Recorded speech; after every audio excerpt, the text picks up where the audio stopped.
માળિયા હાટીનાની મેઘલ બ્રજમાં નદીમાં ઘોડાપૂર આવ્યું છે। માળિયાથી પાણકવા જવાનો રસ્તો બંધ થઈ ગયો। બ્રજમી નદીના પાણી કોઝવે ઉપર ફરી વળ્યા, જેના કારણે આ સ્થિતિ સર્જાઈ છે। વડિયા ગામ પાસે કોઝવે પર પાણી ભરાયા છે। કોઝવે ઉપર પોલીસ બંદોબસ્ત પણ ગોઠવી દેવામાં આવ્યો છે। બ્રજમી નદીના પાણી કોઝવે ઉપર ફરી વળ્યા।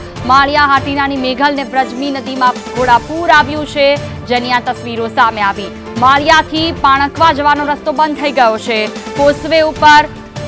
કોઝવે ઉપર પોલીસ બંદોબસ્ત ગોઠવી દેવામાં આવ્યો છે। કોઈને પણ અવરજવર ન કરવા માટે કહેવામાં આવ્યું છે। જ્યારે પણ કોઝવે પરથી પાણી પસાર થાય છે, ના પાડવા છતાં લોકો જીવના જોખમે પણ રસ્તો પસાર કરે છે, જેના કારણે ના છૂટકે પોલીસ બંદોબસ્ત ગોઠવવાની પણ ફરજ પડી છે। સતત વધતા પાણીના વહેણ ઉપરવાસમાં ભારે વરસાદ, 3 વરસાદી સિસ્ટમ સક્રિય થતા આખરે આ પરિસ્થિતિ સર્જાઈ છે।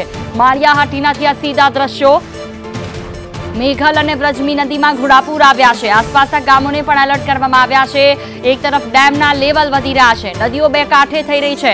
સૌરાષ્ટ્ર હોય કે દક્ષિણ ગુજરાત, જ્યાં જુઓ ત્યાં વરસાદ સતત વરસી રહ્યો છે અને હજુ પણ આગામી 48 કલાક સુધી આ જ રીતે વરસાદ રહેશે।